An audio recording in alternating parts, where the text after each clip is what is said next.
আমি এবং জলপরীটা এই দ্বীপে আছি প্রায় বেশ সপ্তাহখানেক ধরে। এখানে আসার পর আমার সমস্ত কিছু পরিবর্তন হয়ে গিয়েছে। আমি আগে একজন জেলের পেশায় কাজ করতাম, আমাকে গ্রাম থেকে বের করে দেওয়া হয়েছে।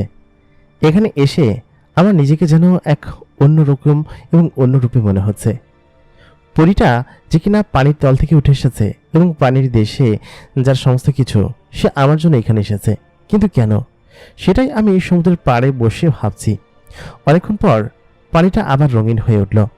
তারপর সে এখানে এসে উপস্থিত হলো। পরীটা আমার জন্য এখানে একটা বিশাল আকৃতির ঘর বানিয়ে দিয়েছে এবং সেই সঙ্গে আমাকে থাকার জন্য যত যা কিছু প্রয়োজন সমস্ত কিছু এখানে আমার জন্য উপস্থিত রেখেছে। কিন্তু কেন, এবং সে আমার জন্য এমনটা কেন করছে? সব মিলিয়ে সে কেন আমার জন্য তার বাবার সেই জাদু শঙ্খ চুরি করে এনে আমাকে এখানে রেখে আমার সমস্ত আশা আহ্লাদ পূরণ করছে? আমি তো জানি যে পরীটাকে আমি পছন্দ করে ফেলেছি। সে একজন জল থেকে উঠে আসা এক অনন্য সুন্দরী এবং তার সমস্ত কিছুই পানিতে। সে সবসময় পানিতেই থাকে। তার প্রতি আমার ভালোবাসা অতি তীব্র এবং গাঢ়। সে পানি থেকে উপরে উঠে আসলো। উপরে আসার পর আমি তাকে জিজ্ঞেস করলাম যে আজকে এত দেরি করলে? সে তখন বলল, এই তো আসতে একটু দেরি হয়ে গিয়েছিল, আর বাবার শঙ্খটা প্রত্যেকদিন চুরি করে নিয়ে আসতে আমার একটু অন্যরকমই লাগে, কারণ বাবা তো সবসময় তৎপরে থাকেন, আর তিনি জানেন না যে প্রতিদিন এটাকে চুরি করে আমি এখানে নিয়ে আসি। আমি তখন বললাম, এখানে 2 মাস আমি কিভাবে থাকবো? সারাদিন একা একা কেমন যেন লাগে। ও তখন বলল, তাহলে কি আমি দিনের বেলা তো তোমার সঙ্গে থাকবো? তোমার যদি ভালো লাগে তাহলে। আমি তখন বললাম, কেন, তুমি আমার সঙ্গে কেন থাকবা?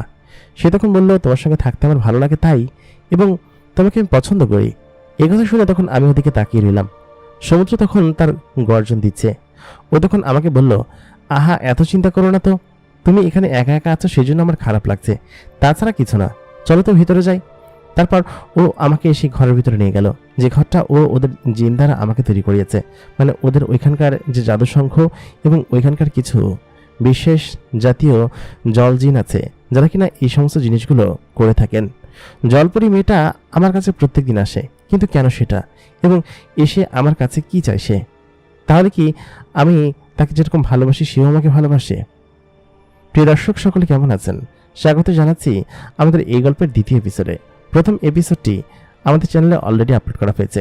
যারা এখন পর্যন্ত প্রথম এপিসোড দেখেননি তারা অবশ্যই আমাদের চ্যানেলের ভিতর ঢুকে প্রথম এপিসোডটি দেখে আসুন। দ্বিতীয় পর্বে সকলকে স্বাগতম। বরাবর মধ্যে কণ্ঠে আমি আর যে ইমরান আপনাদের সঙ্গে আছি, এবং আপনারা দেখছেন দ্য মেগাবক্স প্রাইম।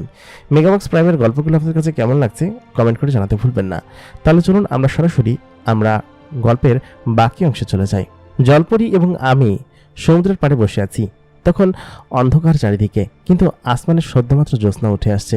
একটু একটু করে চারিদিকটা আলো হয়ে উঠবে। জলপরির গায়ে সবসময় এক ধরনের আলো জ্বলজ্বল করে। সে তখন আমাকে বলল, তুমি এখানে একা একা থাকো, কোনো সমস্যা নেই, 2 মাসই তো, তারপর তুমি তোমার নিজের এলাকায় ফিরে যেতে পারবে। যে ঘটনা ঘটেছিল সেই ঘটনাটা তো তোমার কোনো দোষ নেই। সমুদ্রের ঝড়ের কারণে তোমাদের নৌকা ডুবে গিয়েছিল, আর সেদিনকেই তোমাকে আমি পেয়েছিলাম। না হলে আমি তোমার মতো একজন অমূল্য জিনিস সেদিনকে হয়তো হারাতাম। আমি তখন বলে উঠলাম যে আমি না হয় তোমাকে পেয়েছি, কারণ তুমি আমার জীবনের সব থেকে অমূল্য রত্ন, কারণ একটা জলপরি এটা তো স্বাভাবিক কোনো মানুষও পায় না, কিন্তু আমি তোমাকে আমার করে পেয়েছি, এটা আমার জন্য অনেক বেশি মূল্যবান জিনিস। পরীটা আমার দিকে তাকিয়ে আছে। আমি তখন বললাম যে আচ্ছা, তোমাদের জগৎ দেখতে কেমন এবং সেখানে কেমন থাকে? আমার খুব যেতে ইচ্ছে। ও তখন বলল, কি বলছো, আমার সঙ্গে তুমি যাবে? চলো আমি তোমাকে নিয়ে যাই। আমি বললাম, আমরা তো পানির নিচে শ্বাস নিতে পারি না, আমরা কিভাবে যাব? ও তখন বলল, তুমি বলো যাবে কিনা, তোমাকে আমি নিয়ে যাব। আমি বেশ খানিকক্ষণ চিন্তা করে বললাম, তুমি যদি নিয়ে যেতে পারো তাহলে আমি যাব, আর না হলে আমি পানির নিচে শ্বাস নিব কিভাবে বলো তো? ও বলল, সে পদ্ধতি আমি তোমাকে বলে দিব, সেটা নিয়ে তোমার চিন্তা করতে হবে না। আমরা জলপরীরা সমস্ত কিছু করতে পারি, আমাদের নিচে জাদুর জগৎ আছে, আর আমার বাবার যে শঙ্খটা আছে সেই শঙ্খ দিয়ে আমি তোমার নিচে নিয়ে যেতে পারবো, তুমি চিন্তা করো না। আজকে আমি তোমাকে নিতে পারছি না, আগামীকালকে আমি আসবো, ঠিক আছে? এসে তারপর তোমার সঙ্গে কথা বলবো। তারপর আমি এবং সেই জলপরীটা সেখানে বসে গল্প করতে শুরু করলাম। ওর গায়ের সেই সুন্দর সুঘ্রাণ আমাকে যেন অন্যরকম পাগল করে দেয়। ও এমন সুন্দর একটা ঘরের মতো সেখানে বানিয়েছে, সেখান থেকে বাইরের সমস্ত কিছু দেখা যায় এবং সমুদ্র এত সুন্দরভাবে দেখা যায়। আমরা এই দ্বীপে এসেছি অনেক দিন ধরে হলো, এবং এখানে থাকতে আমার খুব ভালো লাগছিল। শুরু যখন প্রথম দিন এসেছিলাম তখন খুব বেশি একটা ভালো লাগতো না, তবে ইদানিং এত বেশি ভালো লাগতে শুরু করেছে যে পরিমেয়েটার সঙ্গে আমি এখানেই রয়েছি এবং সে আমাকে বলেছে যে সে আমাকে তাদের দেশে মানে হচ্ছে পানির তলদেশে নিয়ে যাবে, যেখানে তারা বসবাস করে। জায়গাটা দেখতে কেমন সেটা আমার দেখার খুব ইচ্ছে এবং পরীর দেশ সেটা আমি দেখব। সেজন্য আমি অপেক্ষা করে বসে থাকলাম। পরীটার সঙ্গে গল্প করতে করতে কখন যে আমি ঘুমিয়ে পড়লাম জানি না। পরের দিন সকালবেলা উঠে দেখি সে আমার পাশে নেই, আমার পাশ থেকে চলে গিয়েছে। আমি ঘুম থেকে উঠে এই সম্পূর্ণ দ্বীপে একা একা ঘোরাঘুরি করি, কারণ আমার খাবারের জন্য নিজেই মাঝে মধ্যে জঙ্গলের ভিতরে যেতে ভালো লাগে। জঙ্গলের ভিতরে অবশ্য কিছু জীবজন্তু আছে, তবে কিছু ফল গাছ আছে, যে জিনিসগুলো আমার কাছে বেশ ভালো লাগে। অবশ্য আমার খাবার দাবারের যা কিছু প্রয়োজন সবকিছু পরিটাই আমাকে দিয়ে যায় এবং সে আমাকে খাবারের ব্যবস্থা করে দিয়ে যায়। তবে মাঝে মধ্যে জঙ্গলে যায়। আজকে সকালবেলা উঠে আমি জঙ্গলের সেদিকে গেলাম। সেদিকে যাওয়ার পর আমি জঙ্গল থেকে বেশ কিছু ফল এবং বেশ কিছু সবজি নিয়ে আসলাম। সেগুলো খেতে বেশ ভালো লাগে। বেশ কয়েকদিন ধরে জঙ্গলের মাছ মাংস এবং ওইগুলোই খাচ্ছি। আজকে একটু ভিন্ন জিনিস খাবো বলে আমি সেদিকে গেলাম। অনেকটা পথ ভেতরে যাওয়ার পর দেখলাম একটা হিংস্র যন্ত্র আমার দিকে ছুটে আসছে। তখন আমি লাফ দিয়ে গাছের উপর উঠে গেলাম, কারণ আমার আর কোনো উপায় ছিল না, এবং সেখানেই বসে রইলাম। সে ওই নিচে থেকে যাচ্ছিল না এবং সেখানেই বসেছিল। আমি মনে মনে ভাবলাম যে এইখান থেকে আমি কিভাবে নামবো, এবং সেখানেই চুপ করে ঘাপটি মেরে বসে রইলাম। জলপরি মেয়েটি তার নিজের শহরে পৌঁছে গিয়েছে এবং সেখানে সে বসে আছে। তার যে মূল ঘর আছে বা মূল প্রাসাদ আছে, সেই প্রাসাদের ভেতরে চারদিকে পানি টুইটুম্বুর করছে এবং পানির ভিতরে তাদের বসবাস। সমুদ্র থেকে অনেকটা গভীরে, অনেক নিচের অঞ্চলে তারা বসবাস করে। সেখানে সে বসে অপেক্ষা করছে কখন তার বান্ধবী আসবে। বেশ খানিক্ষণ পর তার বান্ধবী এসে উপস্থিত হলো। সে সাঁতরেই আসলো। তার উপরের অংশ একটা মেয়ে মানুষের মতো আর নিচের অংশ সম্পূর্ণটা পানির মতো। তার মাছের অংশটা সোনালী কালারের এবং সেটা একদম জলজল করে, এবং এই কারণে সে হয়তো এই কাবিলার সর্দারের মেয়ে, কারণ তার একটা বিশেষত্ব আছে। এবং অন্যান্য যেসব জলপরি বা তার যেসব বান্ধবী আছে তাদের মাছের অংশটুকু সবুজ অথবা অন্য কালারের, তবে এর গোল্ডেন কালার। সে তখন এসে বলল কি যে, কি ব্যাপার, তুই এরকম ঘরের ভিতরে বসে আছিস কিসের জন্য? কি হয়েছে, সমস্যা কোনো? জলপরি তখন বলে উঠল, আসলে আমি তো তোকে সেদিনকে বলেছিলাম যে একটা ছেলেকে আমি উদ্ধার করেছিলাম, মনে আছে? মানুষ। তখন তার বান্ধবী বলল, হ্যাঁ মনে থাকবে না কিসের জন্য? তুই মানুষের সঙ্গে মিশছিস, বিষয়টা কি ভালো? এটা কেমন দেখায় না? ও তখন বলল যে মানুষের সঙ্গে মিশছি বিষয়টা কেমন দেখায় এমন না, আসলে মূলত কথা হচ্ছে যে ওর প্রেমে পড়ে গিয়েছে আমি, এবং ওর সঙ্গে থাকতে আমার খুব ভালো লাগে। আর এটা তো তুই জানিসই, আমি তো তোকে বলেছি যে একবার আমার জিনিস যেটা ভালো লাগে সেটা আমি হাসিল করেই ছাড়ি। এই জন্য মূলত আমি ওর সঙ্গে থাকি, এবং ওকে আমি আশ্রয় দিয়েছি ওই দ্বীপে, যে দ্বীপে আমরা মাঝে মধ্যেই যাই। ও তখন বললো, ওই দ্বীপে? এটা কিন্তু তুই ঠিক করিসনি, আর তুই উপরে যাস কিভাবে? তখন জলপরি বলল, আমি আমার বাবার সংঘটা নিয়ে যাই এবং সেটা চুরি করেই প্রত্যেক দিন যাই ওর কাছে, এবং উপরে গিয়ে আমি গিয়ে দেখা করি এবং ওর সঙ্গে থাকি। রাত্রেবেলা আমি ওর সঙ্গে ঘুমাই আর সকাল হওয়ার আগে চলে আসি। ও তখন বলল, সাংঘাতিক বিষয়, এত পর্যন্ত সময় গড়িয়ে গিয়েছে, তুই আমাকে একটু বলিসনি? আজকে রাতে ওর সঙ্গে দেখা করতে যাব, কি বলিস? একথা শুনতে জলপরি বলল যে, আচ্ছা ঠিক আছে যাব, কিন্তু সমস্যা হচ্ছে কি, ওকে আমাদের এখানটা ঘুরিয়ে নিয়ে আসার জন্য ওকে আমি বলেছি।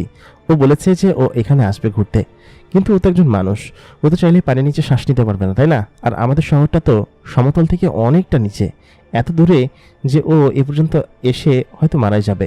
তাহলে ওকে কিভাবে নিয়ে আসবে এখান পর্যন্ত বলতো? তখন ওই পরীটা বলল, কেন, তোর বাবার জাদুশঙ্খ? ও তখন বলল, জাদুশঙ্খ তো ঠিক আছে, কিন্তু সেটা পদ্ধতিটা কি সেটাই তো আমি বুঝতে পারছি না। তখন ওই পরীটা বলল, মানে আরেক পরীর বান্ধবী বললো, আমার এক ভাই আছে, সে একবার একজন মানুষকে নিয়ে এসেছিল, এই সম্পর্কে একটা ঘটনা জানে। কিভাবে এনেছিল সেটা সে যদি জানতে পারে, তার কাছ থেকে জেনে আমি তোকে জানাচ্ছি, ঠিক আছে? তারপর ওই পরীটা এখান থেকে বেশ খানিক্ষণ গল্পগুজব করে চলে গেল এবং বললো, বেশ খানিক্ষণ পর তোকে জানাবো। অনেকটা সন্ধ্যার দিকে সে আবার ফেরত আসলো। ফেরত এসে সে তখন বলল যে একটা উপায় আছে, জাদুশঙ্খ তার মাথায় ছোঁয়ালে সেটা একটা অন্যরকম হেলমেটে পরিণত হবে, যেটা তার মাথার উপরে একদম সুন্দরভাবে গেঁথে যাবে এবং সেটা তাকে পানির ভিতরে নিঃশ্বাস নিতে সাহায্য করবে, এবং ওইটা যতক্ষণ পর্যন্ত তার মাথায় থাকবে ততক্ষণ পর্যন্ত সে একটার উপর কোনো সমস্যা ছাড়াই সাঁতার কাটতে পারবে অথবা এখানে সে আসতে পারবে। তুই ওইটাকে নিয়ে যা, ঠিক আছে? আর ওই জাদুশঙ্খ বিষয়ে তোর বাবা জানতে পারলে খবর আছে, আমি কিন্তু ভাই এর মধ্যে নেই, আমি যাব না। ওই বান্ধবীর কথা বলার পর জলপরি বলল, তুই যাবি না মানে? অবশ্যই যাবি, তুই আমার সঙ্গে চল। আমার প্রেমিক সেখানে রয়েছে, আর তুই সেখানে যাবি বললি, আর আজকে নাকচ করছিস, তাই না? তুই চল, একটু ওয়েট কর, আমি নিয়ে আসছি বাবার রুম থেকে। সে তখন প্রাসাদের সামনের বড় সেই গেট দিয়ে সামনের দিকে চলে গেল। যাওয়ার পর দেখলো তার বাবা তখন সেখানে বসে কাজ করছে। মূলত এখানকার অঞ্চলের সমস্ত কাজগুলো হয় হচ্ছে গিয়ে রাত্রে, মানে এই সময়টাতে। ওই সময়টাতে সে মূল দরবারে যাবে এবং বিচার কার্য শুরু করবে। শঙ্খটা তার বাসায় সারাদিন পড়ে থাকে এবং সে রাত্রেবেলা এসে দেখে, এবং এই জাদু শঙ্খ সে মাঝে মধ্যে বিভিন্ন কাজে ব্যবহার করে সমুদ্রের বিচার কার্যে। সে তার বাবা একটু পরে বেরিয়ে গেল। পড়ার পর সে সেই কক্ষে গিয়ে তার শঙ্খটা নিয়ে বেরিয়ে পড়লো। বেরিয়ে নিয়ে তার বান্ধবীর কাছে আসলো এবং বলল চল। পানির ভিতর দিয়ে তারা খুব দ্রুত গতিতে ছুটে চলছে। পানির ভিতরে তাদের গতি অনেক বেশি এবং দেখা যাবে কি যে ঘন্টায় 15-20 কিলোমিটার বেগে তারা ছুটছে, এবং অনেকটা পথ আসার পর তারা সে সমুদ্রের কাছে পৌঁছে গেল, সে আইল্যান্ডের কাছাকাছি। ওইখানে আসার পর সে যখন উপরে উঠল, আচমকা তার বান্ধবী বলল, আমি তো অবাক হয়ে যাচ্ছি, আমার পা পা কীভাবে আসলো?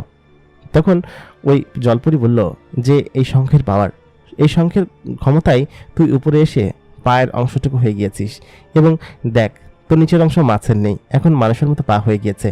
ওই বান্ধবীটা তখন বলল, বাহ কি সুন্দর আমাকে দেখতে, মানুষের মতো হেঁটে বেড়াচ্ছি, আমি কখনো মানুষের এখানে আসিনি, মানুষ দেখতে কেমন তাও জানি না, চল তোর প্রেমিককে দেখি। অনেকক্ষণ খোঁজাখুঁজি করার পরেও সে ঘরের ভিতরে কাউকে পেল না। তারপর মনে মনে ভাবলো কোথায় গিয়েছে সে, জঙ্গলের ভিতরে গিয়েছে নাকি? জলপরি এবং তার বান্ধবী তখন জঙ্গলের ভিতরে যেতে শুরু করলো, কারণ মাঝে মধ্যে ও জঙ্গলের ভিতরে যায়। কিন্তু আজকে দেখে অবাক হয়ে গেল, দেখলো ও একদম গাছের মাথায় উঠে বসে আছে, আর নিচে বেশ কিছু হায়না জাতীয় পশু, তারা কিনা ওইখানে বসে ওকে নিচে থেকে উপর থেকে নামতে দিচ্ছে না। ঠিক সেই মুহূর্তে জাদু শঙ্খ দিয়ে একটা আগুনের রোশনি বের করতেই সেই জন্তুগুলো সেখান থেকে পালিয়ে গেল। ও তখন সেখানে বসে আছে, ওকে নিচে নামানো হলো। নামানোর পর ওকে সেই ঘরের ভিতর শোয়ানো হলো, কারণ ও ভীষণ ক্লান্ত হয়ে পড়েছে এবং সারাদিন কিছু খায়নি। অনেকটা মেহনত করে কষ্ট করে তাকে কিছুক্ষণ খাইয়ে রেস্ট করানো হলো। পরীর বান্ধবীটি তখন ছেলেটার দিকে তাকিয়ে আছে, মানে আমার দিকে তাকিয়ে তখন বলল যে কি ব্যাপার, তুমি এরকম করে এই গাছে উঠেছে গেলে কিসের জন্য, আর গাছে থেকে নেমে যাচ্ছিলে, পারছিলে না, কেন গিয়েছিলে? আমার পরিপ্রেমিকা তখন বলে উঠলো যে চুপ থাক না, ওকে আগে একটু শান্ত হতে দে।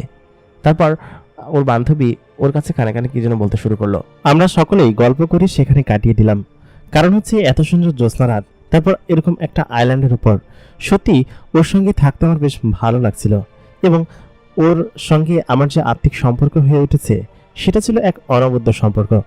আমার নিজের কাবিলা বা নিজের গ্রামের কথা যেন একদমই ভুলে যেতে শুরু করলাম। আমি যে একজন জেলে ছিলাম সে বিষয়েও আমার সংকীর্ণ এক অন্যরকম ধারণা হতে শুরু করলো। সব মিলিয়ে খুব ভালো সময় কাটছিল। আচমকা জলপরি আমাকে বলে উঠল, আচ্ছা চলো, তোমাকে আজকে আমি আমাদের ওই বাড়িতে ঘুরতে নিয়ে যাব যেখানে আমরা থাকি। আমি তখন বললাম, সমস্যা হবে না তো যদি আমি কোনো ফ্যাসাদে পড়ি অথবা যদি মারা যাই? ও তখন বলল, আমি থাকতে কিভাবে তুমি মারবা, কখনোই মরতে পারবে না। আমি তোমাকে সেখানে এমনভাবে নিয়ে যাব যে কেউ কিছু টেরও পাবে না, আর তোমাকে আমার শহর ঘুরিয়ে দেখিয়ে নিয়ে আসবো। তাই বলে সে শঙ্খটা আমার মাথার কাছে ধরলো, এবং এক মুহূর্তের ভিতরে খেয়াল করলাম যে আমার মাথার উপর একটা লেয়ার চলে এসেছে এবং সেটা আমাকে পানির ভিতরে ডুবতে সাহায্য করবে। তখন ওরা পানির ভিতরে নেমে গেল। পানিতে নামার সঙ্গে সঙ্গেই ওদের পায়ের অংশ মাছের অংশের রূপান্তরিত হলো। আমি তখন পানির নিচে ডুব দিলাম। এর আগে সমুদ্রে অনেকবার, অসংখ্যবার যাওয়া হয়েছে ছোটবেলা থেকে, তবে সমুদ্রের তলদেশে কি আছে সে সম্পর্কে আমার বিন্দুমাত্র কোনো ধারণা ছিল না। আমি যখন পানির নিচে গেলাম তখন দেখলাম পানির নিচটা সামান্য অন্ধকার এবং রাত হওয়ার কারণে নিচের কোনো অংশই দেখা যাচ্ছে না। আমার কেমন যেন ভয় লাগতে শুরু করলো। আমি অনেকটা পথ নিজের সাঁতরে আসলাম।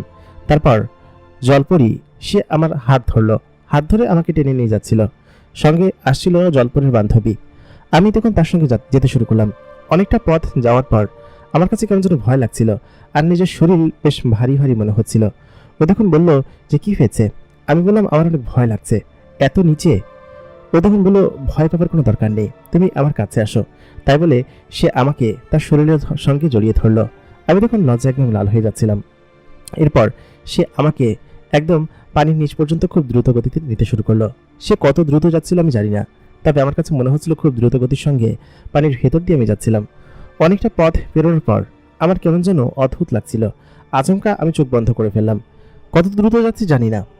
আচমকা চোখ খুলে খেয়াল করলাম যে আমি একটা অদ্ভুত অলৌকিক জায়গায় চলে এসেছি, যে জায়গাটা চারিদিকে আলোকিত এবং আলো দিয়ে ভরা। সমুদ্রের গভীরে এরকম জায়গা এরকম আলো থেকে আসছে সেটাই তো বোঝা যাচ্ছে না। আমি দেখলাম চারিদিকে বিভিন্ন শৈবাল এবং নানান ধরনের মাছ রয়েছে, তাদের গায়ে আলো জ্বলছে, আর বিভিন্ন শৈবাল থেকে নানান ধরনের আলো বের হচ্ছে, এবং নিচে বালি, এবং সামনে বিশাল এক সাম্রাজ্য, এবং সেটা শহরের মতো। সেই শহরের বিশাল আকৃতির এক গেট আছে, সেই গেট দিয়ে ভেতরের দিকে এগিয়ে যেতে হয়। এবং সেই গেটের সামনে যখন আমি গেলাম তখন দেখলো যে কয়েকজন মাছ আমার দিকে এগিয়ে এসেছে। তাদের মাছের আকৃতি মাছের মতো, কিন্তু পুরো আকৃতি মানুষের মতো, এবং তাদের মাথায় এক ধরনের মুকুট আছে, হাতে এক ধরনের বল্লম রয়েছে। তারা এগিয়ে এসে পরীটাকে জিজ্ঞেস করলো। তখন কিছু একটা ভাষা এসে উত্তর দিল, কিন্তু কি ভাষা সেটা বোঝা গেল না। সম্ভবত ওদের কোনো ভাষা রয়েছে। পানির তলে আমি কথা বলতে পারছিলাম না। আমি তখন সামনে এগিয়ে গেলাম। একটু সামনে যেতেই সেই গেটটা খুলে গেল। বিশাল এক সাম্রাজ্য এবং বিশাল এক শহর। সেই শহরটা এক আজগবি শহর। শহরের ভিতরে ঢুকতে খেয়াল করলাম ওইখানে বিভিন্ন মাছ আছে এবং বিভিন্ন শৈবাল আছে, যে শৈবাল থেকে অনবরত আলো বের হতে থাকে, এবং চারিদিকটা ওই আলোতেই মূলত হচ্ছে আলোকিত হয়ে আছে। ভেতরে যখন গেলাম তখন সেখানে অনেক বাড়িঘর আছে, অনেক ইমারত আছে, দূরে পাহাড় আছে, এবং সমস্ত জায়গায় যেন সবুজ দিয়ে ভরা। একদম সবুজ যেসব গাছপালা আছে সেসব গাছপালা থেকে অনবরত আলো বের হয়।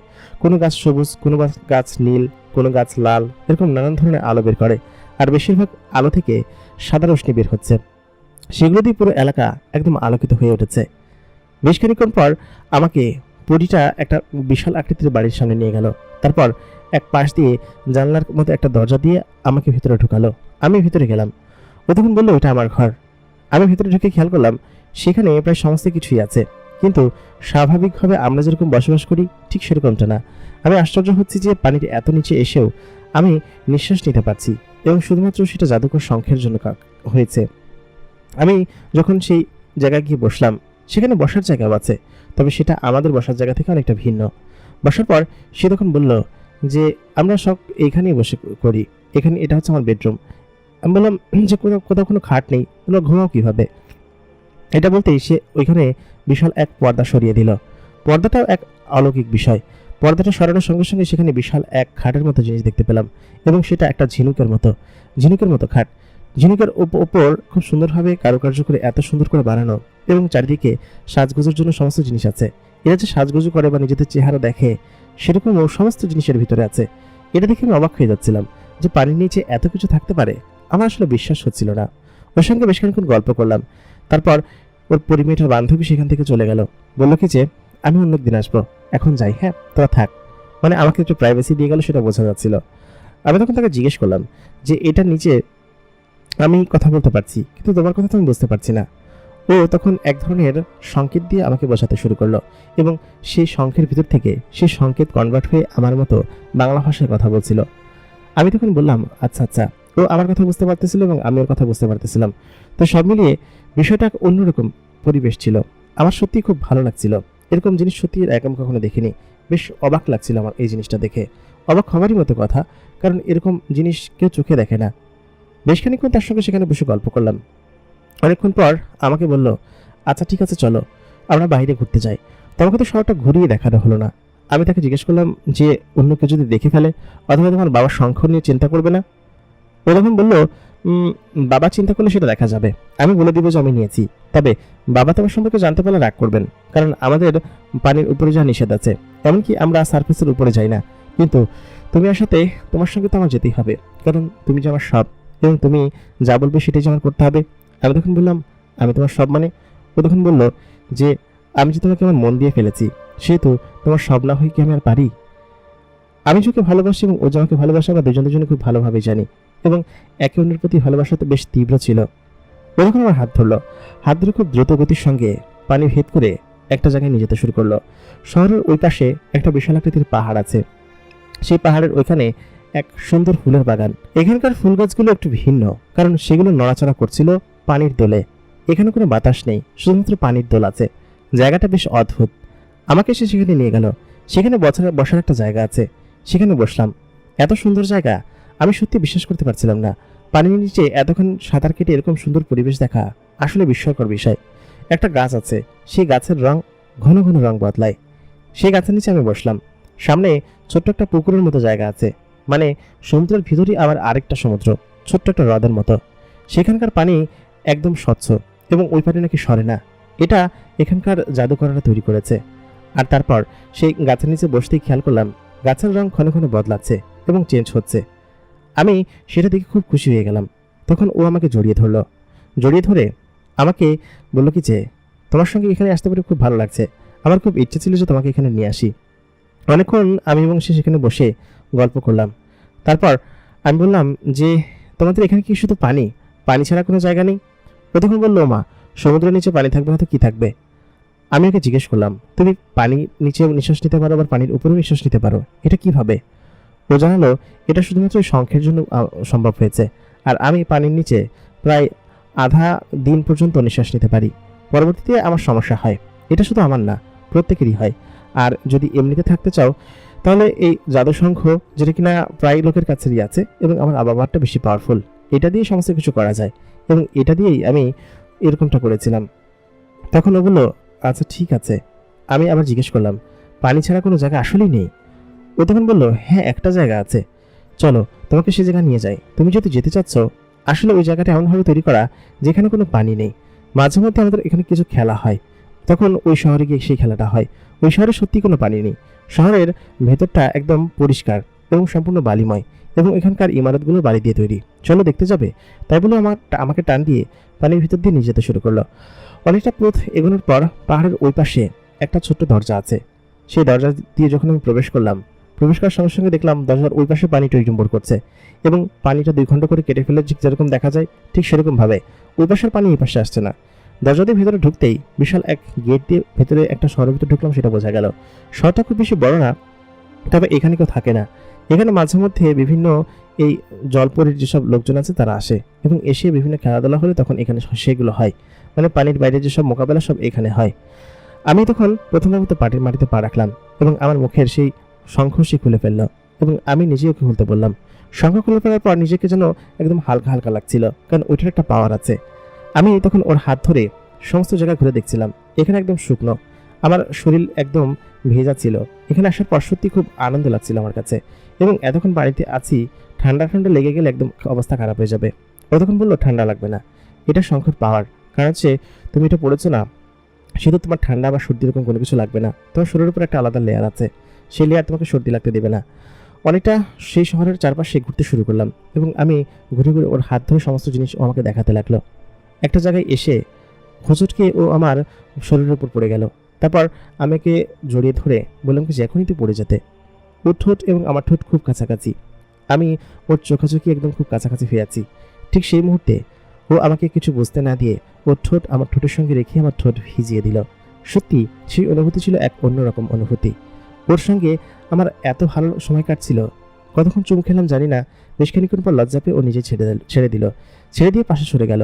আমি তখন কাছে গিয়ে বললাম যে, আমি তোমাকে সত্যিই খুব ভালোবাসি, তোমাকে ছাড়া হয়তো আমি বাঁচতে পারবো না এবং আমি তোমার সঙ্গে সারা জীবন থাকতে চাই। পরি, তুমি কি আমাকে সারা জীবন তোমার সঙ্গে রাখবে? ও তখন বললো, হ্যাঁ, আমি তোমাকে খুব ভালোবাসি এবং আমি সারা জীবন তোমাকে আমার কাছে আগলে রাখবো। আমি বললাম, কিন্তু এখানে আমি থাকবো কিভাবে তোমার সাথে এসে, বা তুমি কি আমার সঙ্গে গিয়ে থাকতে পারবে? ও তখন বললো, আমি সেটা এখন ভাবার দরকার নেই, চলো আমরা ঘুরি। অনেকক্ষণ ঘোরাঘুরি করার পরে আচমকা সে একটা সিগন্যাল পেল। সিগন্যালটা সম্ভবত ওই পাশ থেকে আসছে। সঙ্গে সঙ্গে সে সেখান থেকে পাশে সরে গেল। সে খেয়াল করলো 2টা এখানকার যে জিন আছে, জলজিন, তারা এখানে এসে চারিদিকটা এদিক ওদিকে দেখছে। সম্ভবত এখানে কে ঢুকেছে সেসব বিষয়ে ওদের কাছে সিগন্যাল গিয়েছে। অনেকটা ওদেরকে চোখ ফাঁকি দিয়ে সে ওই দরজা দিয়ে বের হয়ে গেল এবং বের হয়ে আমাকে ধরে ও অনেকটা দ্রুত গতিতে নিজের রুমের দিকে ফিরে আসছিল। ও তখন হাসতে হাসতে বললো, ওরা আমাদেরকে ওখানে খুঁজে মরুক, খুঁজলে পরে বুঝতে পারবে আমাদেরকে পাবে না, আমরা তো বেরিয়ে এসেছি। অনেকক্ষণ খোঁজাখুঁজি করার পরে মনে হয় সেই সমস্ত জিনেরা এখান থেকে বেরিয়ে এসেছে। আমি চলে গেলাম নিজের কক্ষে, ওর সঙ্গে ওর কক্ষের ভিতরে। সেখানে যাওয়ার পর ওদিনকে তো আমার খুব ঘুম পাচ্ছিল। আমি কি বললাম, আচ্ছা ঘুমানো যাবে এখানে? সারা রাত ঘুমালাম না, সারাদিন ঘুমালাম না, কেমন যেন খুব টায়ার্ড লাগছে। ও তখন বললো, আচ্ছা ঠিক আছে, তুমি এখানে আমার বিছানায় শো। আমি বললাম, এরকম পানির ভিতরে তোমরা ঘুমাও কিভাবে? ও বললো, যেভাবে ঘুমাই সেভাবে, তুমি দেখো কিভাবে ঘুমাই। তাই বলে আমি সেই বিছানার উপরে শুয়ে পড়লাম। শুয়ে পড়ার পর ওইখানকার যে শামুকের মুখটা ছিল সেটা একটু একটু করে বন্ধ হতে শুরু করলো এবং বন্ধ হয়ে চারিদিকের পানি সব সরে গেল। ও তখন আমার শামুকের ভিতরে উপস্থিত হলো, মানে ওর নিজের বিছানায়, এবং আমার পাশে শুলো। আমি বললাম যে তুমি? ও বলল যে আমি তোমার সঙ্গে শুভ। তাই বলে ও আমাকে জড়িয়ে ধরে শুয়ে পড়লো। আমি কখন ঘুমিয়ে পড়লাম বলতে পারবো না, তবে কতক্ষণ পর ঘুম ভেঙেছে তা জানি না। ঘুম ভেঙেছে এক চিৎকারে। ঘুম ভাঙার সঙ্গে সঙ্গেই ও উঠে পড়লো, উঠে বাইরে গেল। বেশ খানিক্ষণ পর এসে বলল, আমি না বলা পর্যন্ত তুমি এটা থেকে বের হবে না, ঠিক আছে? তুমি এটার ভিতরে অল্প কিছুক্ষণ নিঃশ্বাস নিতে পারবে, তা 10-15 মিনিট। আমি 10-15 মিনিটের ভিতরে ফেরত আসবো, ঠিক আছে? তুমি ততক্ষণ এর ভিতরে থাকো, আর এর থেকে কিন্তু একদম বের হবে না। শঙ্খটা আমার লাগবে। বাবা টের পেয়ে গিয়েছে। সেই মুহূর্তে সে শঙ্খটা নিয়ে আমার কাছ থেকে চলে গেল, এবং আমি তার ভিতরে বসে বসে রইলাম। প্রথম 5-7 মিনিট তো কোনো কিছু হলো না, কিন্তু তারপর থেকে কেমন যেন সাফোকেটিং বা ওরকম লাগছিল, মনে হচ্ছিল যে নিঃশ্বাস নিতে পারছি না। সে যখন শঙ্খটা নিয়ে ওইখান থেকে চলে গেল, তার বাবা তাকে আটকালো এবং বললো, তুই শঙ্খটা কেন নিয়ে এসেছিস? তার বাবা বললো কি যে এটা এখন আমার লাগবে, তাড়াতাড়ি দে। আর তোকে বলেছি না জাদুশঙ্খ আমাকে পারমিশন ছাড়া নিয়ে আসবি না? তুই এটা নিয়ে কি অমুক জায়গায় গিয়েছিলি? পরিমেয়টা তখন বললো, হ্যাঁ অমুক জায়গায় গিয়েছিলাম, কিন্তু বাবা এটা আমার এখন লাগবে। লাগবে মানে লাগবেই। ওর বাবা কোনোভাবেই কোনো কথা শুনবে না, বললো কি যে এটা আমার এখনই লাগবে, তুই তাড়াতাড়ি দে, পরে নিস আবার। কিন্তু পরিমেয়টা সে নাছর বান্দা, কারণ এটা ছাড়া আমি যে বাঁচতে পারবো না। সেই জন্য সে তার বাবার সঙ্গে এক প্রকার চিৎকার চেঁচামেচি করতে শুরু করলো। তার বাবা বললো, এটার মধ্যে এমন কি আছে যার জন্য তুই এটাকে হাতছাড়া করতে চাচ্ছিস না? তখন সে দরজা খুলে ভিতরে প্রবেশ করলো, আশেপাশে সমস্ত জায়গা খুঁজতে শুরু করলো, এবং ওইসব রক্ষীরা তখন এসে ওই সর্দারকে জানালো যে এখানে কোনো একজন মানুষ প্রবেশ করেছে, এবং ওপর থেকে কোনো একজন মানুষ এসেছে, কারণ আমরা ওইখানে মানুষের গন্ধ পেয়েছি, এবং সে আশেপাশে নিশ্চয়ই কোথাও আছে। অনেকটা খোঁজাখুঁজি করার পরে তখন সেই শামুকের ভিতরে, যেটার ভিতরে সে ঘুমায়, পরিমেয়টি, তার শামুকের ভিতরে দেখলো কি যে আমি শুয়ে আছি, এবং সঙ্গে সঙ্গে চারিদিকে পানি দিয়ে ভরে গেল। এবং তখন আমার কাছে এমন মনে হচ্ছিল যে সেকেন্ডের মধ্যে আমি মারা যাব। আমার শরীর এমনভাবে চেপে ধরে রেখেছিল পানিতে, যেন আমার শরীর ফেটে যাবে এরকম মনে হচ্ছিল। সমুদ্রের তলদেশে পানির চাপ অনেক বেশি থাকে, কিন্তু ওই শঙ্খর জন্য হয়তো সেটা টের পাইনি। আর আমার নিঃশ্বাস একদমই বন্ধ হয়ে আসছিল, প্রায় একদম মারা যাব। চারিদিকে একদম অন্ধকার হতে শুরু করেছে। ঠিক সেই মুহূর্তে ও আমার মুখের ভিতরে সেই শঙ্খটা এনে বুঝে দিল, এবং কিছুক্ষণের মধ্যে আমি আবার নিঃশ্বাস নিতে শুরু করলাম। তখন আমি প্রায় একদম অসুস্থ হয়ে গিয়েছিলাম। তখন পরিমেয়টি তার আব্বাকে এক প্রকার ধাক্কা দিয়ে আমার হাত ধরে টেনে নিয়ে খুব দ্রুত গতিতে উপরের দিকে আসতে শুরু করলো, একদম সমতলের দিকে। আমি যেন একদম অচেতন হয়ে পড়েছিলাম, পানি একদম বুকের ফুসফুসের ভিতর ঢুকে পড়েছিল। আমি যেন কোনো কিছু বুঝে উঠতে পারছিলাম না। তারপর কতক্ষণ পরে আমার জ্ঞান ফিরেছে আমি জানি না। আমার যখন জ্ঞান ফেরে তখন দেখি যে আমি এক বালুচরের উপর পড়ে আছি। আমার পেট থেকে কেউ পানি বের করেছে, এবং আমি সেখানে অজ্ঞান হয়ে পড়ে আছি। আমার পাশে জলপরিটা নেই, এবং তার শঙ্খ, কোথাও কোনো কিছু নেই। আমি ওই দ্বীপের উপরে শুয়ে আছি। আমি যে ঘরটাতে থাকি সেই ঘরটার একটা অংশ ভাঙা, এবং সম্ভবত কোনো একটা ঘটনা ঘটেছে, যে ঘটনাটা হয়তো পরিটা জানে, কিন্তু আমি সেই ঘটনা হয়তো বুঝতে পারছি না। আমি সেখানে বসে রইলাম। উঠে কোনো মতো কষ্ট করে নিজের কক্ষে গেলাম। সেখানে কিছু খাবার রাখা ছিল, ক্ষুধা লেগেছিল, খাবারগুলো খেলাম। অনেকক্ষণ পর তখন আমার মনে হচ্ছিল যে কোনো কিছু একটা হয়েছে, পরিটার সঙ্গে নিশ্চয়ই কোনো কিছু একটা হয়েছে। কখন সেই সময়ের কথা আমার মনে হতে লাগলো যে আমি তো ওইখানে ছিলাম, তাহলে আমি এখানে আসলাম কিভাবে? তাহলে কি পরিটা আমাকে এখানে দিয়ে গিয়েছে? কোনোভাবে বুঝে উঠতে পারছি না এটা কি হচ্ছে আমার সঙ্গে। পরিটা কোথায়? আমি তখন জলপরীকে ডাকতে শুরু করলাম, তুমি কোথায়? কোথায় তুমি? তাড়াতাড়ি ফিরে আসো। এরকম করে আমি ওদিনকে খুব ক্লান্ত লাগছিল, সেই সঙ্গে কাপড় চোপড় পরিবর্তন করে সেখানে শুয়ে পড়লাম। শুয়ে কতক্ষণ ঘুমিয়েছি বলতে পারবো না। পরের দিন ঠিক বেলা 3টার দিকে আমার ঘুম ভাঙলো। ঘুম থেকে উঠে আমি দেখে কিছু চারিদিকে একদম অন্যরকম পরিবেশ। তখন বৃষ্টি হচ্ছিল, আর সমস্ত জায়গায় থমথমে হয়েছিল। আমি ঘুম থেকে উঠে তখন বৃষ্টির মধ্যে দাঁড়িয়ে পড়লাম। তখন চিৎকার করে ডাকতে পড়লাম, জলপরি তুমি কোথায়? তুমি আমাকে ছেড়ে কোথায় চলে গিয়েছ? তোমার কথা আমার ভীষণ মনে পড়ছে। তুমি আমাকে রেখে কোথায় হারিয়ে গেলে? কিন্তু সে কোনো উত্তর দিচ্ছিল না। এরকম করে কয়েক দিন কাটলো, কিন্তু আমার খাবারও শেষ হয়ে যাচ্ছিল। এদিকে আমাকে আবার জঙ্গলের ভিতরে যেতে হবে, সেই হায়নাগুলোর কাছে, যারা কিনা আমাকে সেদিন গাছের উপরে এরকমভাবে আটকে রেখেছিল প্রায় সন্ধ্যা পর্যন্ত। যদি জলপরি না আসতো তাহলে হয়তো আমি টেরই পেতাম না। অনেকক্ষণ সেখানে বসে রইলাম, কিন্তু কেউ আসলো না। প্রায় প্রত্যেক দিন ওরকমভাবে আমি বসে রাখতে শুরু করলাম এবং ডাকতে শুরু করলাম, জলপরি তুমি কোথায়? কিন্তু কেউ কোনোভাবেই ওইখানে আসার কোনো নামগন্ধ ছিল না। আমি প্রায় অভুক্ত থাকতে শুরু করলাম, কারণ যে খাবারগুলো দিয়ে গিয়েছিল সেটা সর্বোচ্চ 2 সপ্তাহের খাবার ছিল, এবং 2 সপ্তাহ আমি টেনে টেনে একদম চালিয়ে খেয়ে ফেলেছি। কিন্তু বাকি খাবার আমাকে জঙ্গলের ভিতর থেকে সংগ্রহ করতে হবে। আমি অনেক কষ্ট করে জঙ্গলের ভিতর থেকে খাবার সংগ্রহ করে নিয়ে আসতাম, কারণ এখান থেকে যদি কেউ আমাকে রেস্কিউ করতে না আসে তাহলে আমি আমার মূল কাবিলায় ফিরে যেতে পারবো না, সেটা আমি খুব ভালোভাবে জানি। তারপর আমি সেখানে থাকতে শুরু করলাম। ভেতর থেকে নানান পশু পাখি এবং জীবজন্তু ধরে নিয়ে খেতে শুরু করলাম। জলপরি যখন এখানে ছিল সে আমাকে নানান জিনিস দিয়ে যেত, এমনকি রান্নাবান্নার সামগ্রী সহ অনেক ধরনের জিনিস, যেগুলো কিনা শামুক এবং ওই সমস্ত ঝিনুকে রান্না করতে হতো। সমস্ত জিনিসপত্র এখানে ছিল এবং একটা চাকু ছিল বলে সেটা বাঁচা ছিল। আসার সময় বেশ কিছু জিনিস আমার ঘর থেকে নিয়ে এসেছিলাম, দা, চাকু এবং নানান জিনিসপত্র। সেই জিনিসগুলো এখানে কাজে লাগছে সারভাইভে। আমি জলপরির অপেক্ষায় থাকতে শুরু করলাম। তার জন্য ভীষণ কষ্ট হতো আমার, কারণ আমি যে তাকে এত বেশি ভালোবাসি, সে কি আমার জন্য অপেক্ষা করে বা আমার কথা চিন্তা করে? আমি মনে মনে ভাবতে শুরু করলাম যে সে হয়তো আর আমার কাছে আসবে না, কারণ তার বাবা যেহেতু জেনে গিয়েছে যে আমি এখানে তার সঙ্গে মেলামেশা করি এবং তাকে ভালোবাসি, সেহেতু হয়তো আর সে আসবে না। আমার খুব কষ্ট হতো, প্রত্যেকদিন চিৎকার করতাম, কান্না করতাম। আশপাশ দিয়ে কোনো জাহাজ, কোনো নৌকা, কোনো কিছু আসতো না। এটা একদম শুনশান এবং খুব জনমানবহীন একটা আইল্যান্ড ছিল, যেখানে কেউ আসতো না। আমার এত বেশি খারাপ লাগতো, একটা সময় প্রায় হাল ছেড়েই দিলাম যে না, ও হয়তো আর কোনোদিন আসবে না।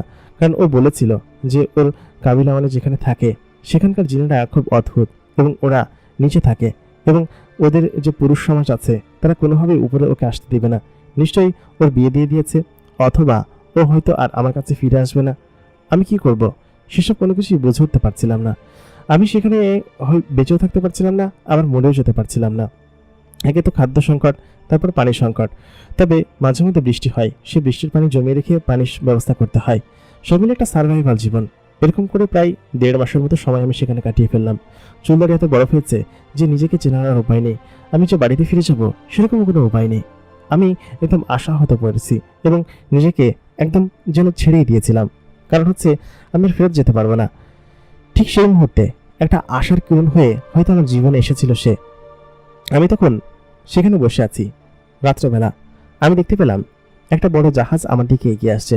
দেখে মনে হচ্ছে জাহাজ, কিন্তু আমি জানি এটা হ্যালোসিনেশন। মাঝে মধ্যে আমার হ্যালোসিনেশন হয় এবং আমার কাছে এসে সেই জিনিসটা হারিয়ে যায়। এই কয়েকদিন আমি সমুদ্রের মাছ, ভেতরের পশু পাখি আর ফলমূল খেয়ে বেঁচেছিলাম, কিন্তু আমার দ্বারা আর কোনো কিছু সম্ভব হচ্ছে না। আজকে আমি সুইসাইড করবো ভেবেই নিয়েছি এবং সেটা একবারে যেন হয়ে যায় সেটা, সেজন্য নিজের পায়ের সঙ্গে একটা পাথর বাঁধলাম। পাথর বেঁধে সেটা আমি পানিতে ছেড়ে দিব, যাতে করে আমি না উঠতে পারি এবং কোনোভাবে সেই গিট্টু না খুলতে পারি এবং সেখানেই মারা যায়। অনেকটা কষ্ট করে পাথরটা বাঁধছিলাম, ঠিক সেই মুহূর্তে খেয়াল করলাম পানির ভিতর থেকে একটা আলো আমার দিকে এগিয়ে আসছে। কারণ হচ্ছে আমি আর পারছিলাম না। একে তো আমি তাকে ভালোবেসে আমার জীবন জীবন সব দিয়ে দিয়েছি, দ্বিতীয়ত আমি এখানে সত্যি সার্ভাইভ করতে পারছিলাম না। অনেকটা কষ্ট করে যখন আমি সেই পাথরটা পানির ভিতরে ফেললাম, পানির ভিতরে ফেলার পর আমি খেয়াল করলাম আমি আস্তে আস্তে নিচে ডুবে যাচ্ছি এবং আমি নিঃশ্বাস বন্ধ হয়ে আসছে এবং আমি কোনোভাবেই সেই পাথরটার থেকে দড়িটা খুলতে পারছি না। সে আস্তে আস্তে আমাকে টেনে নিচের দিকে নিয়ে যাচ্ছে। আলোটা যে আমার কাছে আসছে সেটা আমি দেখতে পেয়েছি। আমার মাঝে মধ্যে এরকম হ্যালোসিনেশন হয়, কোনো একটা আলো আমার দিকে এগিয়ে আসছে, কোনো জাহাজটা আসছে, কিন্তু আসলে কেউ আসে না। অনেক কষ্ট করেছি এই দ্বীপ থেকে বের হওয়ার জন্য। তারপর আর কি মৃত্যু। নিচের দিকে আমি ডুবেই যাচ্ছি। আমি সেখানে কতক্ষণ পর্যন্ত কতটুকু নিচে গিয়েছি জানি না। আমি খেয়াল করলাম একটা আলো আমার দিকে এগিয়ে আসছে এবং সেই আলোটা খুবই তীব্র। আমার কাছে এসে আমার চোখ বন্ধ করতে বাধ্য করলো। তারপর আমার আর কিছু মনে নেই। এরপর আমি যখন আমার চোখ খুললাম, আমি খেয়াল করলাম আমি আমার নিজের ঘরের ভিতরে শুয়ে আছি। কতক্ষণ পরে চোখ খুলেছি জানি না, তবে আমি মনে করেছিলাম যে আমি সত্যি সত্যি মারা গিয়েছি, কারণ মারা যাওয়ার পরের জগৎ শুরু হয়েছে। আমি যখন আমার নিজের কক্ষে নিজেকে আবিষ্কার করলাম তখন সত্যি অবাক হয়ে গিয়েছিলাম। ঘুম থেকে উঠে ঘর থেকে বের হলাম। বের হয়ে যখন বাইরে আসলাম, খেয়াল করলাম যে বাইরে তখন সকল খেলাধুলা করছে, পিচ্চি বাচ্চা। আর আমাদের যে শহর যেখানে আমি থাকতাম, মানে জেলেপাড়া, সে জেলেপাড়ার সকলে আমার দিকে তাকিয়ে আছে। তখন একজন লোক এসে বলল, এতদিন পর কোত্থেকে আসলি, কোথায় ছিলি? আমি কোনো প্রশ্ন উত্তর দিচ্ছিলাম না, হেঁটে সামনের দিকে যাচ্ছিলাম। তারপর নিজের হাত, মুখ, চোখ সমস্ত কিছু দেখলাম সত্যি সত্যি আমার মুখে বড় বড় দাড়ি গজিয়েছে। আর আমি সত্যি আর আগের মতো নেই, শুকিয়ে একদম কাঠ হয়ে গিয়েছি। আর আমার পরনের সেই প্যান্ট, সবকিছু ঠিক আছে। তখন আমি নিজেকে দেখে চিৎকার করে কান্না করতে শুরু করলাম। তখন সেখানে সকলে আমাকে ধরে পড়ে আমার ঘরের ভিতরে নিয়ে গেল। আর সেই মোড়ল আসলো। মোড়ল এসে বলল, তুই এতদিন কোথায় ছিলি? এই প্রায় 6 মাসের মতো তুই গায়েব। 6 মাস তুই কোথায় ছিলি? আমি তখন বললাম, আমি জানি না, আমি কোথায় ছিলাম বলতে পারবো না। তখন আমি কান্না করছিলাম, কারণ আমি সম্ভবত নতুন কোনো জীবন খুঁজে পেয়েছি, কিন্তু আমাকে এই পর্যন্ত কে দিয়ে গিয়েছে, আর আমি এখানে এসেছি বা কীভাবে, কোনো কিছু বুঝে উঠতে পারছিলাম না। আমি তখন সেখানে থেকে আমি বিশ্রাম করতে শুরু করলাম এবং মাঝখানে সপ্তাহখানিক কাটলো। দাড়ি গোঁফ কেটে খাওয়া দাওয়া সমস্ত কিছু আগের মতো স্বাভাবিক জীবন চলতে শুরু করলো। আমি কিছুভাবে ভেবে উঠতে পারছিলাম যে আমাকে এই পর্যন্ত দিয়ে গেল কে। একটা আলো দেখতে পেলাম, তাহলে কি ও এসেছিল, আমার জলপরি? আমি সত্যি খুব অবাক হয়ে যাচ্ছিলাম সমস্ত কিছু দেখে। আমার জীবন দুইবার বেঁচেছে, কিন্তু কার জন্য? সেদিন সন্ধ্যার দিকে আমি ওই ঘাটে বসেছিলাম। ঘাটে বসে আমি সমুদ্র দেখছিলাম, কারণ হচ্ছে এটা আমার অভ্যাস হয়ে দাঁড়িয়েছিল সমুদ্রের দিকে তাকিয়ে পরীটার কথা চিন্তা করা। তার মানে পরীটা আমার কাছে আসে না বহু মাস হয়ে গিয়েছে, এবং প্রায় 3 মাসের মতো হয়ে গিয়েছে তার সঙ্গে আমার কোনো দেখা নেই। সে কোথায় এবং কি করছে, কেনই বা আমার কাছে আসছে না? আমি সেটা করতে শুরু করলাম মনে মনে। অনেকটা সময় মাঝখানে পেরোলো। তারপর আমি শুয়ে সমুদ্রের দিকে তাকিয়ে আছি। খেয়াল করলাম সমুদ্র থেকে একটা আলো উপরের দিকে উঠে আসছে, এবং সেটা এক অলৌকিক আলো। আমার হ্যালোসিনেশন হচ্ছে আবার বুঝতে পারছি। আলোটা যখন একটু একটু করে সামনে উঠে আসলো, তখন আমি খেয়াল করলাম একটা মেয়ে উপর দিকে উঠে আসছে। মেয়েটাকে আমি চিনি এবং খুব ভালোভাবে জানি। এটা হচ্ছে আমার প্রেমিকা জলপরি। তার মাছের মতো সেই দেহটা আস্তে আস্তে করে মানুষের রূপান্তর হলো। তারপর সে যখন আমার কাছে এগিয়ে আসলো, তখন আমাকে আর কোনো কিছু না বলে জড়িয়ে ধরলো। সত্যি আমি বিশ্বাস করতে পারছিলাম না যে এটা আমার জলপরি। আমি তখন বললাম, আমি জানি তুমি আমার হ্যালোসিনেশন, তুমি বাস্তব না। কারণ বাস্তব হলে এর আগেও এরকম ঘটনা আমার সঙ্গে ঘটেছে। আমি জানি তুমি বাস্তব না। ও তখন আমার কপালের সঙ্গে কপাল লাগালো, তারপর আমার ঠোঁটের সঙ্গে ঠোঁট রেখে চুমু খেতে শুরু করলো। বলল, এই অনুভূতি আসলে সত্যি, এবং দেখো আমি তোমার কাছে ফিরে এসেছি। আমি সত্যি নিজেকে বিশ্বাস করতে পারছিলাম না। ভালো মতো দেখে বুঝতে পারলাম যে সত্যি এটা আমার জলপরি। আমি তখন বললাম, তুমি আমার কাছে কেন আসলে না এতদিন? আর আমাকে কেন তুমি একা এরকমভাবে রেখে গেলে? তুমি সত্যিই কি আমাকে ভালোবাসো নাকি অন্য কিছু? ও তখন আমাকে জানালো যে আমি সত্যিই তোমাকে অনেক বেশি ভালোবাসি, এবং আমি তোমার কাছে আসতে পারিনি। আমি অনেক কারণ আছে, সেই কারণগুলো তোমাকে বলতে চাচ্ছি না। তবে এখন থেকে আমি তোমার কাছে আসবো। আমি যদি সেদিনকে না আসতাম, তাহলে হয়তো তুমি মারা যেতে।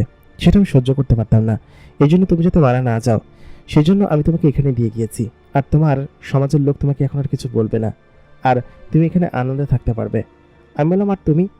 ও বলল যে আমি তোমার কাছে আসি, তোমার সঙ্গে থাকবো, তোমার সাথে থাকবো, কিন্তু সবসময়ের জন্য না। তোমার সঙ্গে আমি দেখা করতে আসবো, এবং তোমাকে আমি ভালোবাসি, আজীবন ভালোবেসে যাব। এবং তোমার সঙ্গে আমার সম্পর্ক এক ভিন্ন সম্পর্ক, যে সম্পর্ক আমি কোনোদিন মিটিয়ে দিতে পারবো না। আমি তখন বললাম, আমি তোমার কথা বুঝতে পারলাম না, সেদিন কি হয়েছিল? ও আমাকে বলল, সেদিন যখন বাবা তোমাকে দেখে ফেললো, বাবা চেয়েছিল তোমাকে প্রাণে মেরে ফেলতে, সেজন্য তার সংকট আমাকে দেয়নি। আসলে আমরা ঘোরাঘুরি করছি, টাউনের অনেকে দেখে ফেলেছিল। সেটা দেখার পর আমার বাবা তাকে বলেছে যে এরকম এরকম অবস্থা। আমার বাবা রেগে গিয়ে তখন আমাকে ওইখানে মেরে সমস্ত কিছু পুঁতে ফেলতে চেয়েছিল, কারণ আমি যদি এখানে মারা যাই তাহলে কারোর কিছু যায় আসবে না। তখন তুমি আমাকে নিয়ে পালা, আমি তোমাকে নিয়ে পালালাম। পালিয়ে তোমাকে আমি অর্ধেক পর্যন্ত যেতে পারিনি। আমার বাবার লোকজন আমাকে ধরে ফেললো। ধরে তখন বলল যে এই মানুষকে তুই এখনই আমাদের হাবাল করে দে, ওকে মেরে ফেলবো, ওকে আমরা জীবিত রাখবো না। তখন আমি বললাম যে না বাবা, তুমি এরকমটা করো না, আমি ওকে ভালোবাসি। আমার বাবা তখন আমাকে বলল, তুই একটা মানুষকে ভালোবাসিস?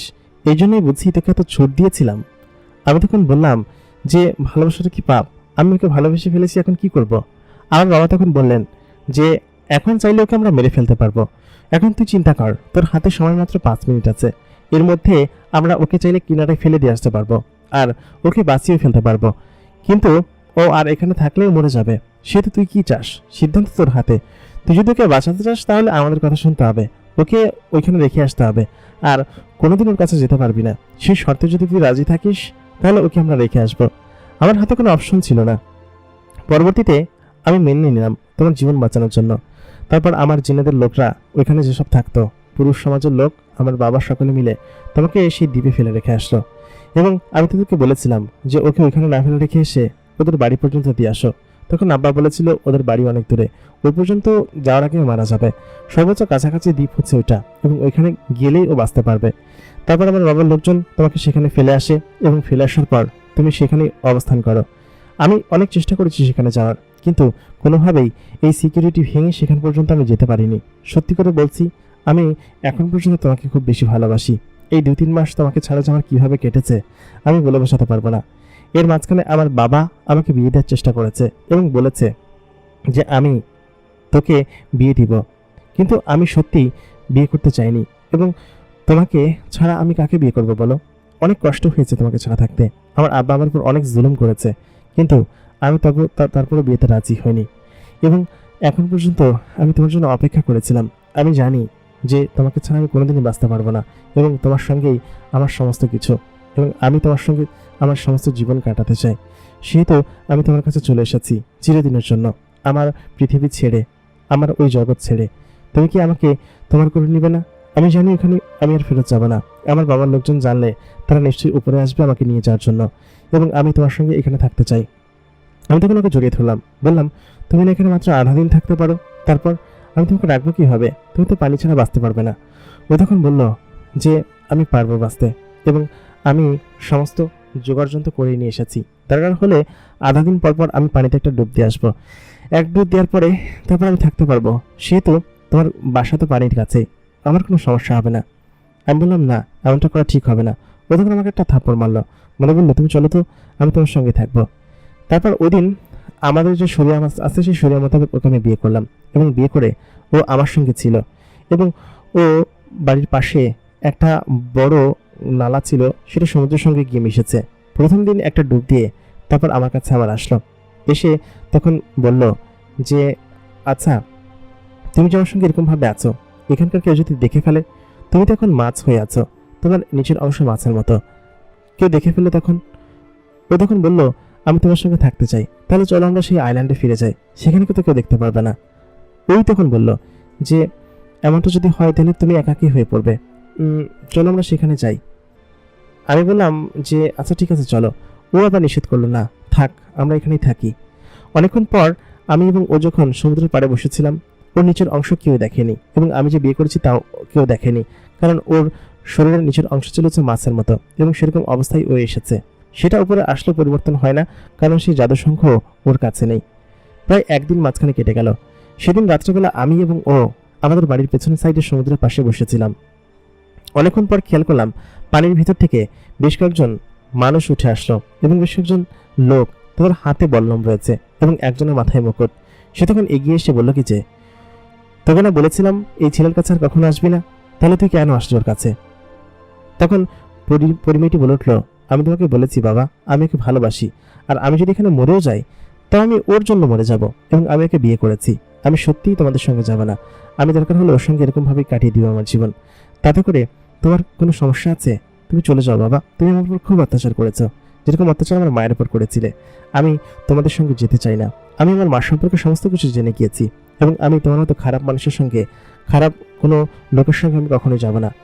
তখন সে বলল, এটাই ইচ্ছা তোর? এবং তখন ওই যে জিনগুলো এসেছিল তারা আমাকে চেপে ধরলো, এবং ধরে বলল, চোখে যদি এখন মেরে ফেলি তখন? সেই মুহূর্তে পরিমেয়টা বলল, আমিও তখন মরে যাব, তোমরা আমাকে বাঁচাতে পারবে না। এবং আমাকে যখন ওরা মারার উদ্দেশ্যেই এক প্রকার আহত করে ফেললো, ঠিক তখন পরিমেয়টা বলল কি যে, আমার আধা দিন পুরো হতে আর মাত্র কয়েক মিনিটে বাকি আছে, ওকে মেরে ফেলো, আমি পানির ভিতরে নামবো না, আমি নির্ঘাত এখানেই মরে যাব। তাকে অনেক ধরে পড়েও সেখান থেকে নেওয়া গেল না, মাত্র কয়েক সেকেন্ডই বাকি ছিল। আমি তখন সঙ্গে সঙ্গে উঠলাম, উঠে ওকে নিয়ে যাওয়ার জন্য একদম প্রস্তুত ছিলাম, এবং ওকে কাঁধে করে পানির ভিতরে নিয়ে গেলাম। ওর নিঃশ্বাস তখন একদম বন্ধ হয়ে আসছিল। অনেক কষ্ট করে ওকে নিয়ে সমুদ্রে ঝাঁপ দিলাম। ঝাঁপ দেওয়ার পর ও দেখলাম নড়াচড়া করছে না। আমার নিজের নিঃশ্বাস বন্ধ হয়ে আসছে, কারণ আমি তো পানির নিচে খুব বেশিক্ষণ থাকতে পারবো না। অনেকক্ষণ থাকার পর দেখলাম ও একটু নড়াচড়া করছে, ততক্ষণে আমার নিঃশ্বাস বন্ধ হয়ে এসেছে। ও তখন আমাকে জড়িয়ে ধরে পানির উপরে উঠে আসলো, উঠে এসে আমার বুকে এবং পেট থেকে পানি বের করতে শুরু করলো, কারণ ততক্ষণে আমি পানি খেয়ে ফেলেছি। এই সমুদ্রের পানি খেলে আমি নির্ঘাত মারা যাবো ও জানতো খুব, এবং খুব উঠে তখন আমার পেটে চাপ দেওয়া শুরু করলো, এবং পেট থেকে পানি বের হয়ে গেল। ঠিক সেই মুহূর্তে ওই জিন এবং তার দলবল এসে উপস্থিত হলো, এবং এসে বলল, আমি সত্যিই খুব লজ্জিত, এবং আমি ভেবেছিলাম হয়তো ওর কাছ থেকে তোকে আলাদা করে ফেলতে পারবো, কিন্তু সেটা আমি ভুলছিলাম, এবং আমি কখনোই ওর কাছ থেকে তোকে আলাদা করতে পারবো না। তোরা দুজন সুখী থাক, এবং আমি তোকে আমার শঙ্খটি দিয়ে যাচ্ছি, এবং এটা নিয়ে তুই এখন মানুষের রূপ ধারণ করে এখানে থাকতে পারবি। তুই ভালো থাকিস, আর কখনো যদি ইচ্ছে হয় তাহলে আমাদের জগতে ফিরে আসিস। তাই বলে সেই সমস্ত জিন এবং জিনের দলবল তারা সকলে পানির তলে চলে গেল, এবং সেই শঙ্খটা নিয়ে সেই পরীটি মানুষের রূপান্তর হয়ে গেল, এবং সে চাইলে এখন মানুষের রূপান্তর হতে পারে, আবার একটা জলপরীতে রূপান্তর হতে পারে। তাকে নিয়ে তখন আমি আমার মতো করে সুখে শান্তিতে থাকতে শুরু করলাম। সেই সময়টা আসলে অদ্ভুত সময় ছিল। আমি এবং ও বেশ খুশি ছিলাম এবং বেশ আনন্দিত ছিলাম। এরপর থেকে মাঝে মধ্যেই আমরা সেই আইল্যান্ডে যাই, যে আইল্যান্ডে আমরা সর্বপ্রথম গিয়েছিলাম এবং ও আমাকে সর্বপ্রথম যেদিন নিয়ে গিয়েছিল, ওর সঙ্গে সেখানে যাওয়ার পর আমার প্রথম বাসর হয় এবং আমি সত্যি ওকে বিয়ে করার পর অনেক আনন্দ এবং খুশিতে ছিলাম এবং সেটা সারা জীবন হয়তো আমার জীবনের সঙ্গে লেগে থাকবে। প্রিয় দর্শক, সকলে কেমন আছেন? আশা করি আমাদের আজকের ঘটনাটি আপনার কাছে ভালো লেগেছে। ভালো লাগলে অবশ্যই লাইক করবেন, কমেন্ট করবেন। এই গল্পের প্রথম পার্ট যারা দেখেননি অবশ্যই দেখে আসুন। এতক্ষণ কণ্ঠে আমি আরজি ইমরান আপনাদের সঙ্গে ছিলাম এবং আপনারা দেখছেন দ্য মেগাবক্স প্রাইম। মেগাবক্স প্রাইমের গল্পগুলো কেমন লাগে আমাদেরকে কমেন্ট করে জানাতে ভুলবেন না। দেখা হচ্ছে পরবর্তী এপিসোডে। ততক্ষণ পর্যন্ত সকলে ভালো থাকবেন। নতুন কোনো গল্প নিয়ে আমি হাজির হব খুব শীঘ্রই আপনাদের মাঝে। ধন্যবাদ সবাইকে।